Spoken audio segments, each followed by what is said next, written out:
en die babietjies.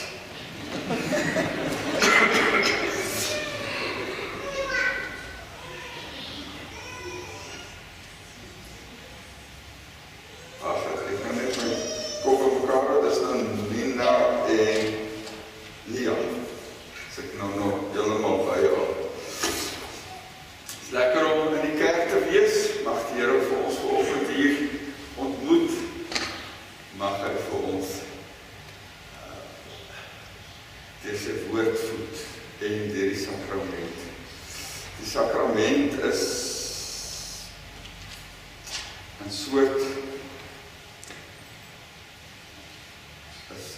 sigbare woordverkondiging, waarin 'n mens kan sien wat die Here doen. Mag hy dit ook vanoggend vir ons almal kom ons woord.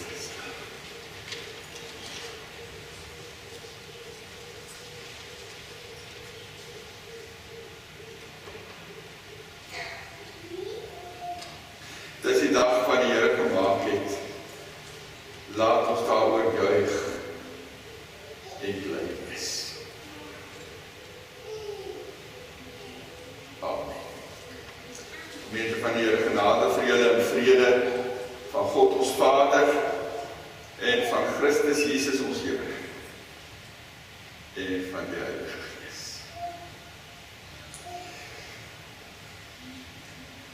Ons gaan nou in ons harte die Here loof met Psalm 100 en die woorde daar op die skerm sit en dan gaan Amen vir ons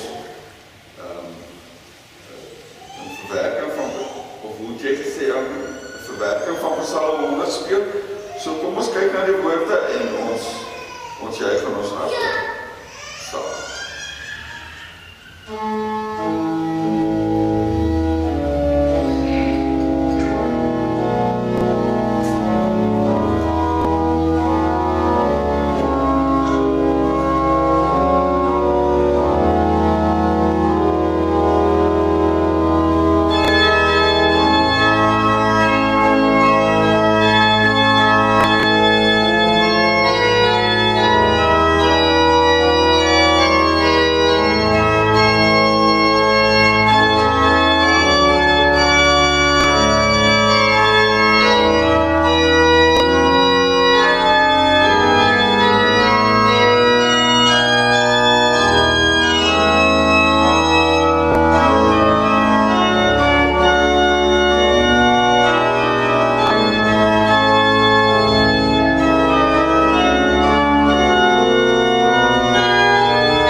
Wanneer mense die Here se teenwoordigheid is, vra mens maar telkens weer, vra dit van ons om na onsself te kyk hoe ons voor die Here leef. Dus kom ons elke Sondag weer na die wet luister as die rigsnoer vir ons lewe. Ek lees hoe die Here Jesus daaroor gepraat het in Matteus 22. Toe die Fariseërs hoor dat Jesus die Sadduseërs die mond gesnoer het, het hulle bymekaar gekom en een van hulle in wet geleer het om met 'n vraag probeer vastrek. Meneer vra, wat is die grootste gebod in die wet? En Jesus antwoord hom, jy moet die Here jou God lief hê, met jou hele hart, en met jou hele siel, en met jou hele verstand. Dis die grootste en die eerste gebod, en die tweede wat hiermee gelyk staan is, jy moet jou naaste lief hê soos jouself. En hierdie twee gebooie is die hele wet en die profete saamgevat. Die liefde vir God en die liefde vir die naaste kan ons uit mekaar haal. Dit is soos skakels in 'n ketting. As jy die een breek, dan breek die ander een ook.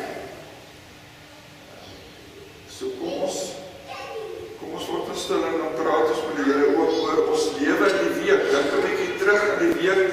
Het God 'n plek in jou lewe gehad in hierdie week wat jy moes volgegee het? Hoe het jy met jou naaste saamgeleef? Die mense wat oor jou pad kom, die mense wat deel van jou lewe is, het jy lief gehad met die daad in hierdie week? Tot tyd die gee dat ons stil word en met die Here daaroor praat.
waarom God al sy gawes tot sy kinders se beskikking stel. By die doop bevestig God aan ons dat ons en ons kinders in die Nuwe Testament ingesluit is.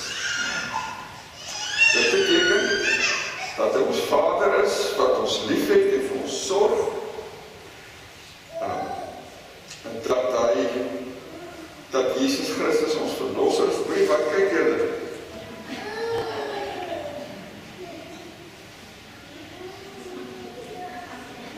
Ek dink dit is verkeerd kom.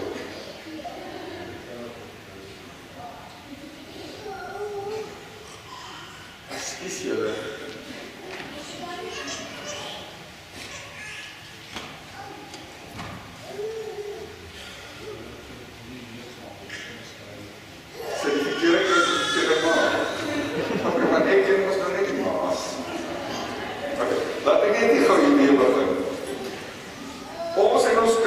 Verseker deur die doop dat God ons God is. Dis eintlik waaroor dit gaan. God kom sê in die doop vir ons dat hy ook jou kind se God is. En dit is fantasties, nee, hulle weet nog niks, hulle verstaan nog niks, hulle kan nog nie glo nie, maar God sê nou al vir hulle, hy sê ek is jou Vader wat jou liefhet, jou wil soek. Hy sê Jesus Christus is ook Lia en Nina se verlosser. En dat die Heilige Gees nou al in hulle woon om vir hulle nuwe mense te maak en hulle te lei.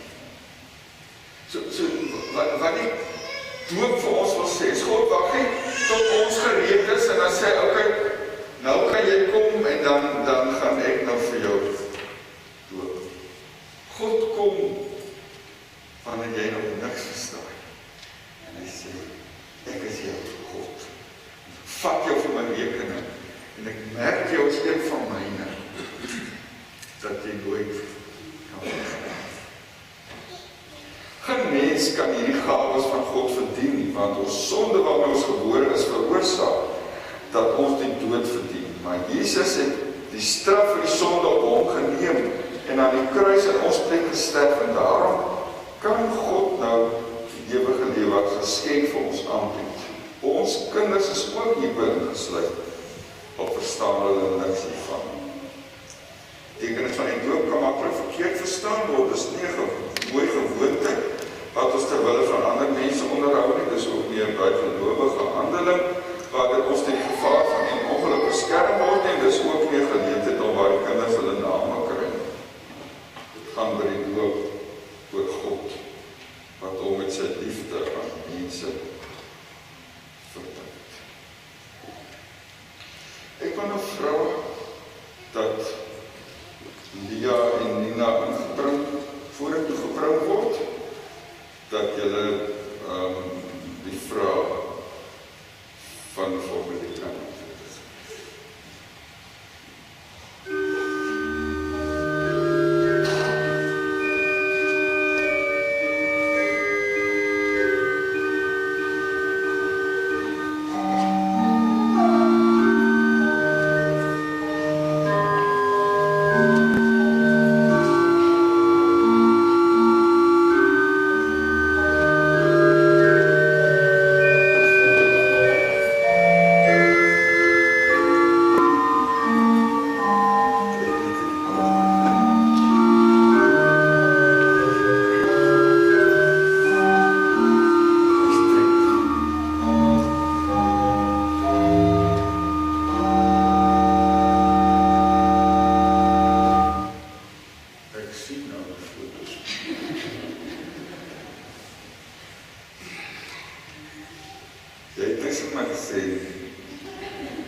Belofte dit verwoord word as die ware van volkomme leef van verlossing en beloof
vir daai opa en ouma ken julle, Hein en Alta, Grobbelaar, en dit is Alwin en Nina Hollenbach, en broer en suster Mens, David en Marita Mens.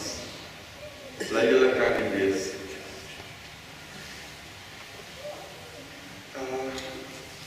Saam is jou, wie doet het eerste?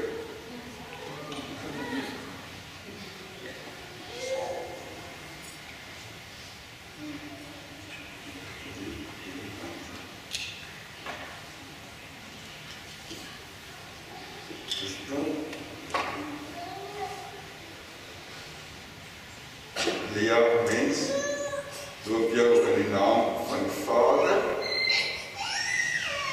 en van die Seun en van die Heilige Gees.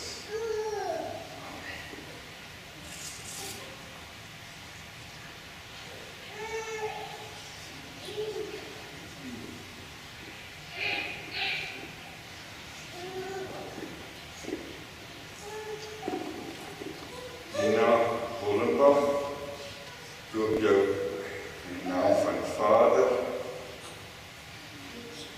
en van die Seun en van die Heilige Gees. Here, ons is elke slag oorweldig deur die liefde, deur die genade, deur die ontferming, Here, dat U hierdie twee ou klein dogtertjies liefhet. Here, dat al verstaan hulle nog niks, U ook vir hulle aan die kruis betaal het. O Heilige Gees, ons bid dat U deur U groot genade ook in hulle lewens sal werk, die geloof in hulle harte sal laat groei, dat hulle sal groot word as gelukkige kinders en gelukkige vroue wat vir U met hart en siel dien. Bid vir hulle ouers, Here, wat vandag hier beloof dat hulle hierdie twee kinders vir U sal groot maak. Seën hulle daarmee, Here. Seën die belofte wat hulle afgelê het in hulle self, Here. Gee vir hulle die genade en die toerusting om dit elke dag te doen. Ook vir die boeties en sissies wat deel van die gesinne is, wil U vir hulle ook seën. Here, ons dankie dat die oupas en die oumas hier kan wees om te deel in die vreugde en in die verwondering. Ons weet dat hulle ook 'n groot rol speel, Here, in die geloofsvorming van hulle kleinkinders en wil U ook vir hulle seën elke dag. Ons dankie, Here, dat ons deel kan wees van U familie. Ons bid dit in Jesus naam. Amen.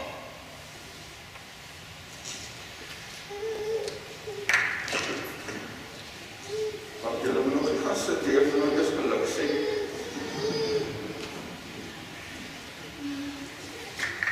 Ek sien iets nog dat maar ons moet teken hoor. Ek moet nog nie op selfs op teken, maar hier is nou.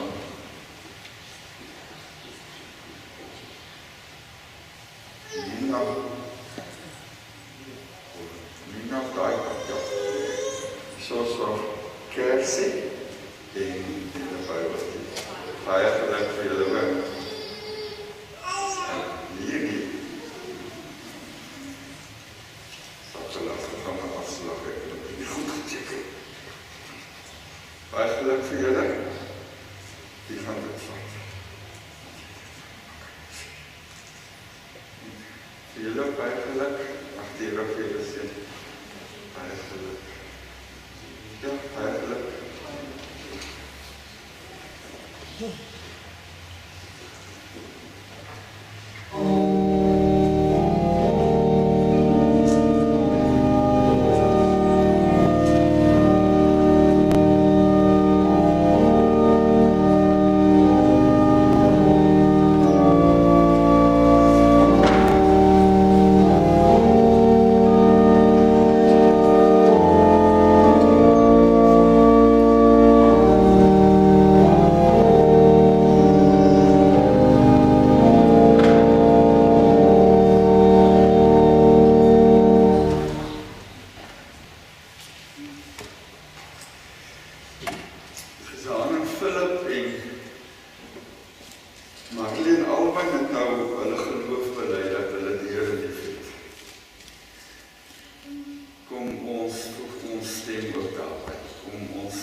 kan dit maar agter die masker so saggies saam sê, kom ons staan. Ek glo in God die Vader, die almagtige, die skepper van die hemel en die aarde, en in Jesus Christus sy eniggebore Seun, ons Here, wat ontvang is van die Heilige Gees, gebore is uit die maag Maria, wat gelei onder Pontius Pilatus, gekruisig is, gesterf het en begrawe is, en ter helle gedaan het, wat op die 3de dag weer opgestaan het uit die dode, wat opgevaar het na die hemel, en sit aan die regterhand van God, die almagtige Vader, van waar hy sal kom om te oordeel, die wat nog lewe, en die wat reeds gesterf het. Ek glo in die Heilige Gees. Ek glo aan die heilige algemene Christelike kerk, die gemeenskap van die heiliges, die vergewing van sondes, die opstanding van die vlees, en die ewige lewe. Dankie, Here.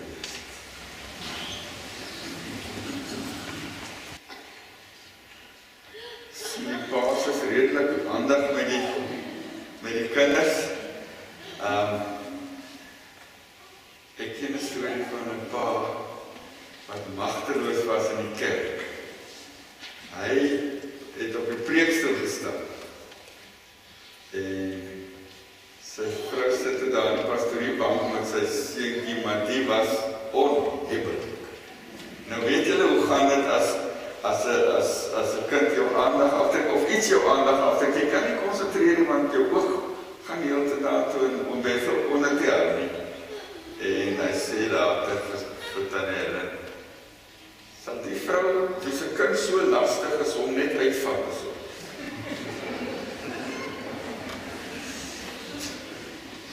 Ja, en dit blykbaar baie lank nie met mekaar gepraat.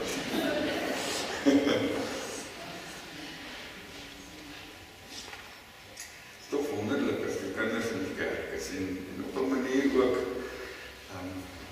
gewoond raak aan wat ons hier doen, so wanneer hulle begin verstaan, dan is dit deel van wie hulle is.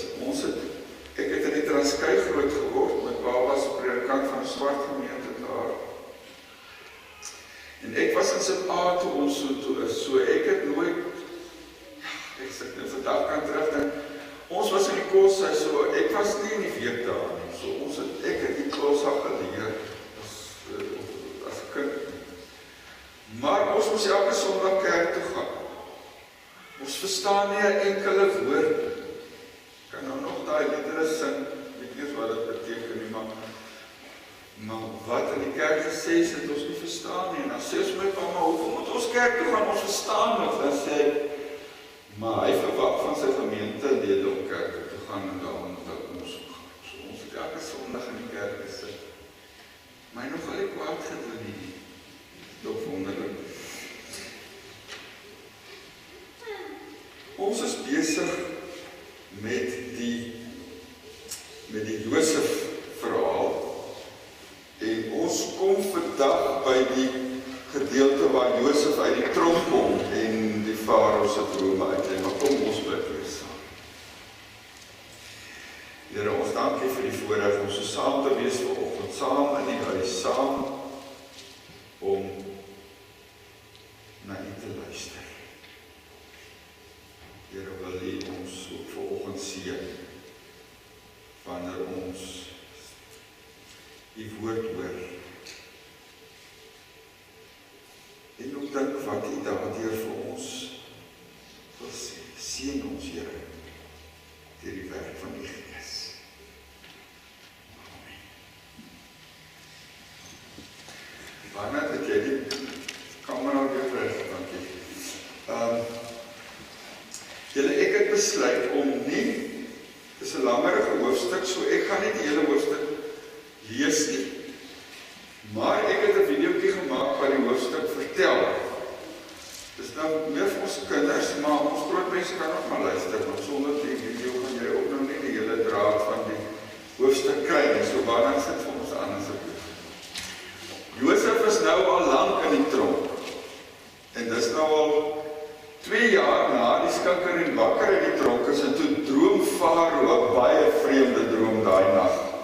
En hy wonder, wat beteken die drome wat hy nou gehad het? En hy roep al die slim mense in die land bymekaar en hy sê, hulle moet vir hom vertel wat sy drome beteken, maar hulle het nie 'n idee gehad wat die drome beteken. En toe eers onthou die skinker van die ouetjie daar in die tronk wat vir hom sy droom uitgelê 2 jaar gelede. En hy vertel dit vir die farao van Josef wat vir hom sy drome uitgelê het. En die farao toe dadelik vir Josef in die tronk laat kom en vir hom sy droom vertel.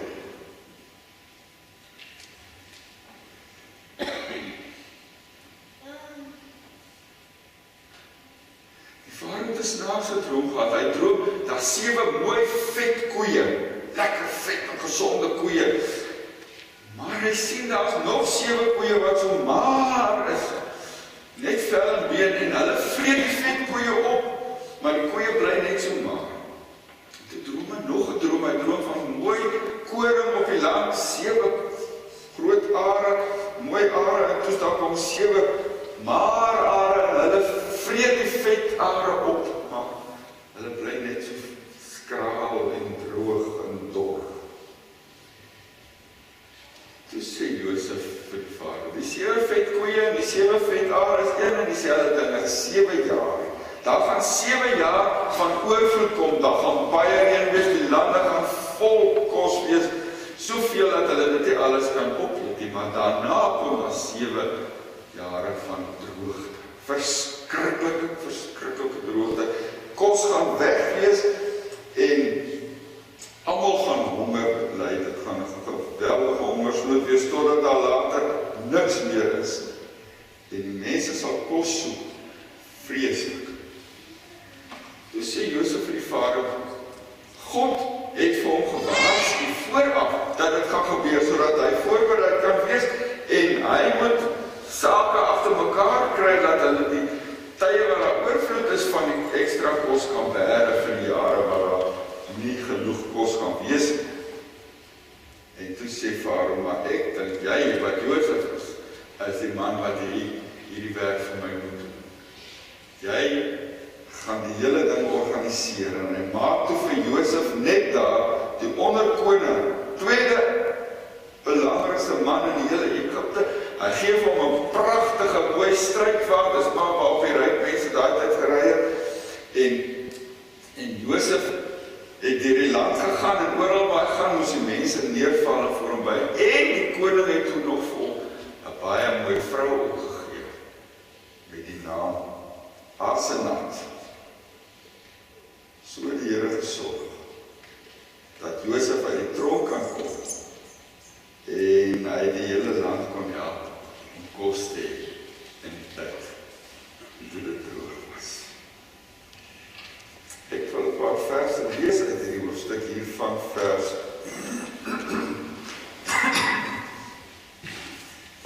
53 af. Na die 7 jaar voorspoed in Egipte het die 7 jaar hongersnood begin. En so het Josef het dit aangekondig. In al die lande was daar hongersnood. Maar in die hele Egipte was daar kos. Want toe die hongersnood Egipte tref en die mense vir die farao kos vra, het hy vir al die Egiptenaars gesê, gaan na Josef toe en doen wat hy sê. Oor die hele wêreld was daar hongersnood, en toe dit straf word in Egipte, het Josef die graanskure oopgesluit en wat daarin was aan die Egiptenaars begin verkoop. En toe die hongersnood straf word in die ander lande, het die mense van die hele wêreld Egipte toe gekom om koring te koop by Josef. Dis die woord van die Here vir ons. Lees vir die laaste versie. Toe die hongersnood straf word in die ander lande, het die mense van die hele wêreld Egipte toe gekom om koring te koop by Josef. Een van God se karaktertrekke, kan ons maar sê, wat my dikwels verbaas laat staan, is God se genade alle mense. Die Jesus het self op 'n stadium gesê, God laat sy son opkom oor slegtes en goeies. Hy laat reën oor die wat reg doen en die wat verkeerd doen. God se seëninge hou hy nie net vir sy kinders nie, maar vir alle mense. Ons lees op omtrent elke bladsy van die Bybel. Dit is hoekom God mense sy spesiale familie maak. Want God werk deur mense om sy goedheid by ander te laat uitkom. Hy gebruik mense om vir ander tot seën te wees. Dis hoekom hy vir Abraham roep en hy sy roepingsbelofte aan Abraham is, ek sal jou seën en jou 'n man van groot betekenis maak en jy moet tot seën wees sê. En jou sal al die geslag van die aarde geseën word. So God werk deur mense as hy sy seën by ander wil hê. Dis ook die hele punt van die doop vanoggend, om te sê, julle wat die ouers van hierdie kinders is, God wil sy seën by julle kinders laat uitkom. En hy wil vir julle gebruik om dit te laat gebeur.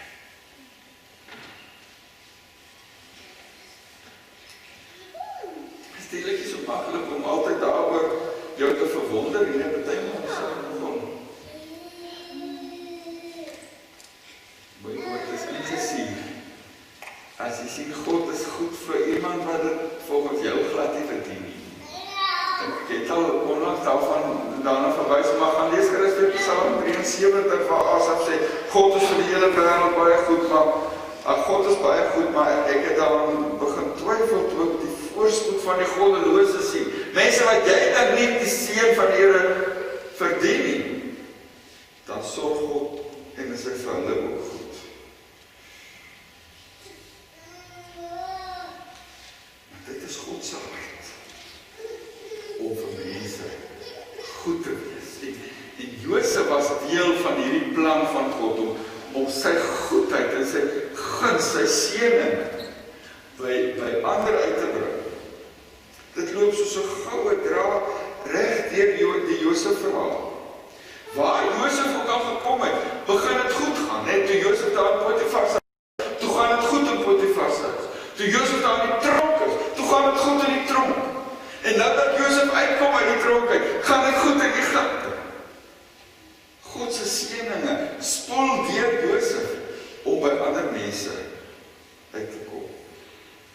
Dit beteken nou nie dat Josef altyd 'n baie maklike pad gehad het. Dit is die teensy van God se seëninge, dat hy mense gebruik dikwels ook ten koste van hulle self. Ag, ek meen ons hoef nie verder te kyk as die kruis om dit te verstaan, dat God se seëninge by ons uitgekom het ten koste van sy seun. Jesus moes sterf sodat ons God se seëninge kon ontvang. Josef het swaar gekry. Eers as 'n slaaf, later as 'n bandiet, sodat God hom in die regte posisie kon kry om sy seëninge by die hele wêreld het ons nou gelees uit te bring. Soms is ons self deel ons in God se seëninge wat hy deur ons uitdeel. Soos uiteindelik met Josef die geval is, Josef word onderkoning. Hy ontvang van die farao 'n huis. Sy seuns Efraim en Manasse is nog gebore, sê ons het nie die hoofstuk gelees nie, maar daar staan sy seuns Efraim en Manasse is gebore nog toe voor die hongersnood gekom het. En Josef deel in God se seëninge wat hy vir ander beplan en gee. Maar ons sien ook die ander kant in Josef se lewe dat Josef 'n prys betaal om God se kanaal te kan wees.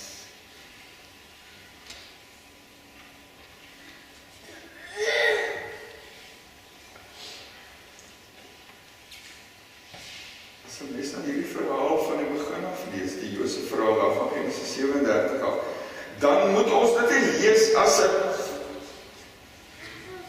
'n storie van 'n soort as poestertjie verhaal, nie, van hierdie arm ouetjie wat uiteindelik onderkoning word.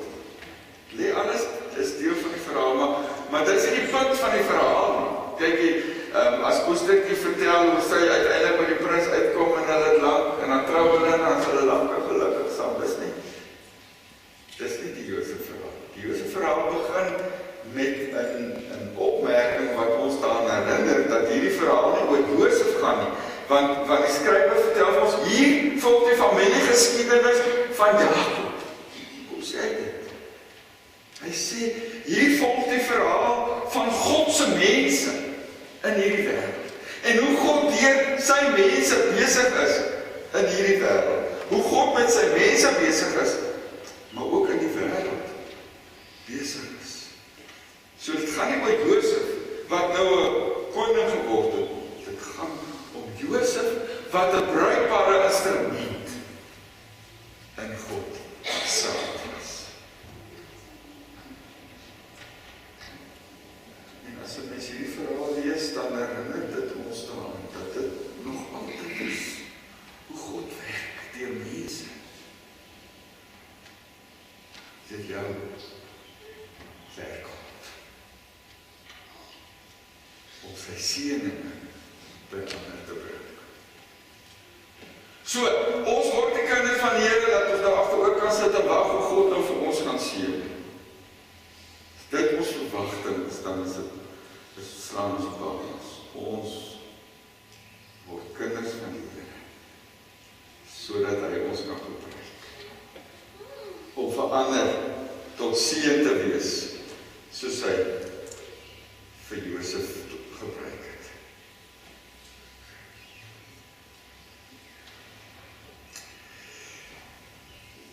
Dikwels gaan dit maar broekskeer. Ons het laasweek gehoor hoe Josef praat van hoe hy daar in 'n gat sit. Dit is soos hy van die tronk praat. En dikwels is ons lewe ook nie maanskyn en rose nie. Ons verstaan ook nie altyd waarheen God met ons op pad is. Wat is sy plan dat hierdie ding met my gebeur? Of hierdie ding oor my lewe gekom het? Ons weet nie altyd wat agter die skerms gebeur. Dit is wat geloof inkom, wat ons sien nie altyd waarmee wat God se plan is en waar hy nou met ons op pad is, maar geloof vra dat ons hom sal vertrou, dat hy ons sal gebruik.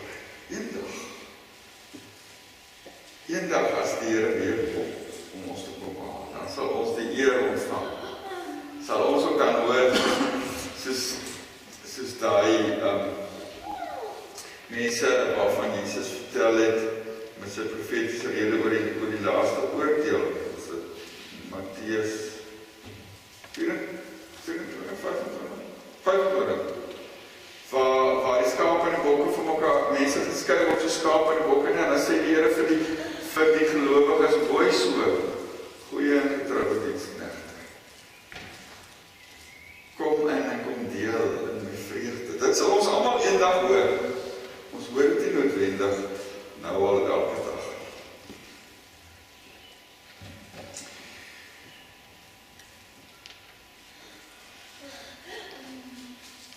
As ons aan God se seëninge dink, moet ons nie net aan geestelike dinge dink.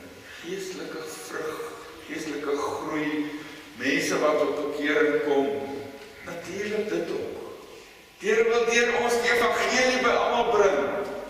Maar dis nie die enigste seëninge wat hy in hierdie wêreld deur ons wil bring. Dit raak ook aardse goed, wêreldse goed. In Josef se geval was dit kos. Deur Josef wou God vir mense kos voorsien. Daarom julle as mense sê sê baie keer, hulle wil graag vir Here werk, maar hulle weet nie wat om te sê nie, hulle tong word dik as hulle moet praat en getuig. Jy hoef nie eers altyd te getuig nie, jy kan getuig dit wat jy doen.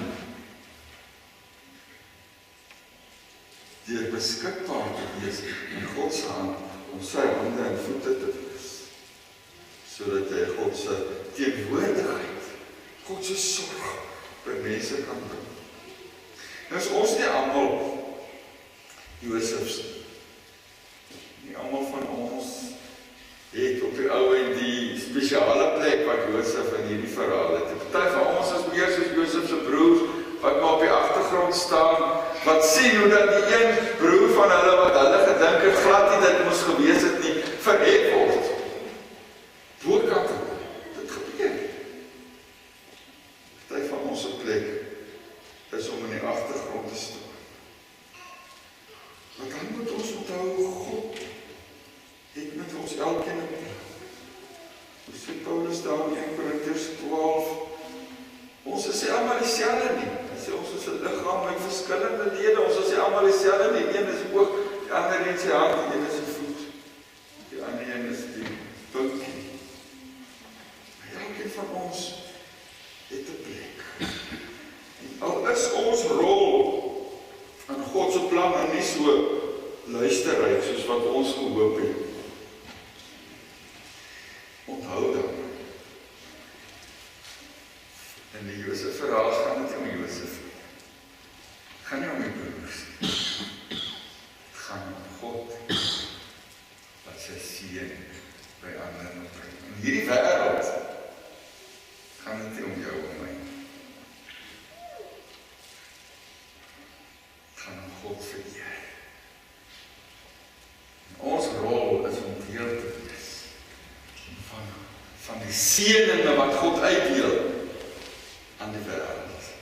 Party van ons doen dit met woorde, ander doen dit met ons dade, ander deur ons teenwoordigheid.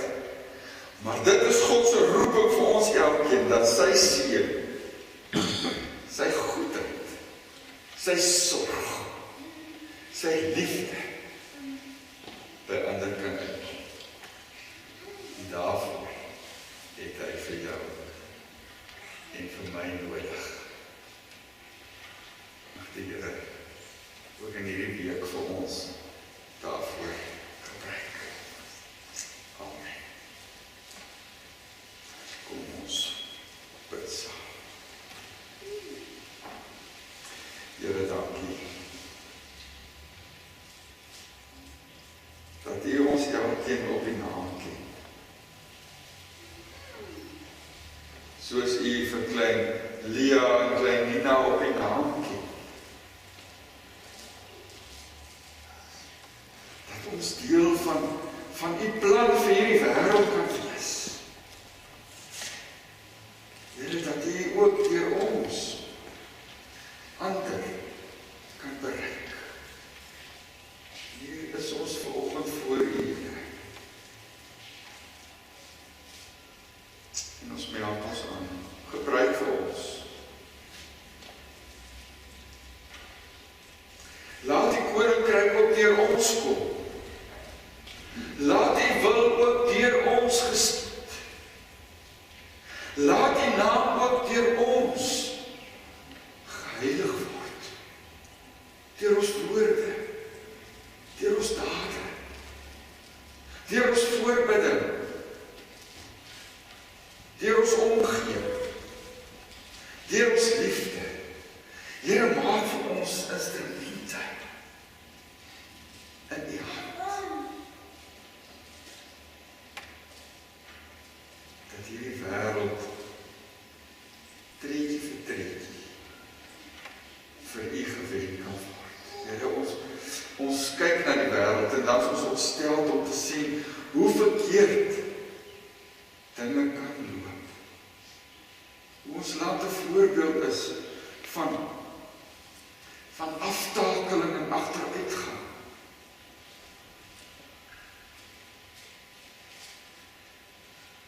Maar Here, ons is ook hier in die land.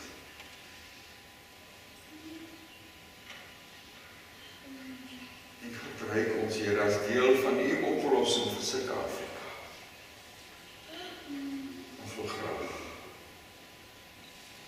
deel wees van die seën wat U vir die wêreld beplan. Here, en dan kyk ons na die wêreld en ons sien die stikkindheid en dan verlang ons daarna dat die wêreld sal heel word. Here Jesus het gesê, U kom weer en dan gaan U alles net maak.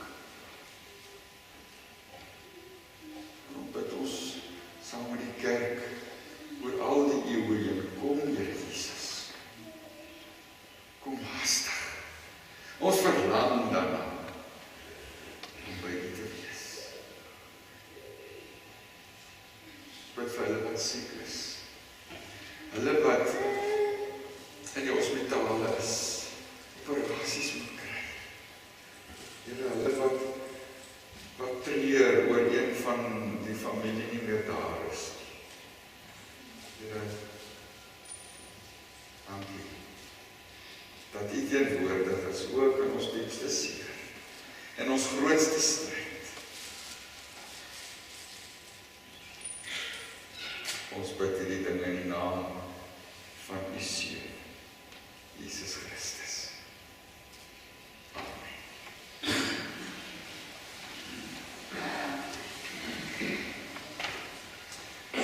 Ons gaan nou afsluit met 'n vers uit die 487. Dit is 'n wederkomslied. Agterwakend op die mure sê my wanneer breek die dag.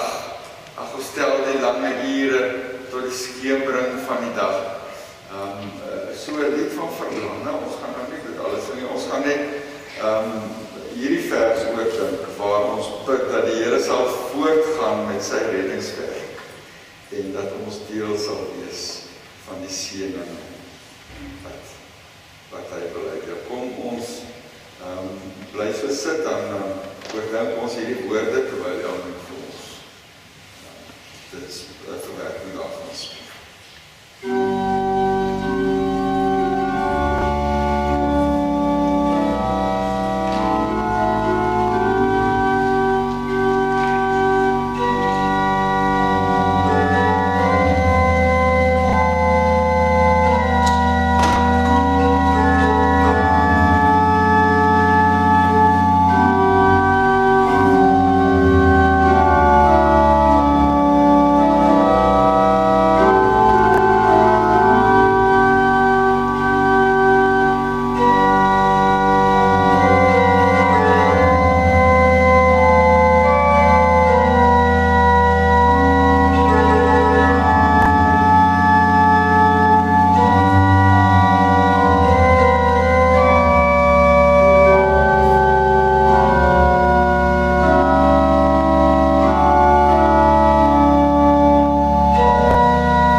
Gemeenskap van die Heilige Gees, ons voorspraak, bly by julle.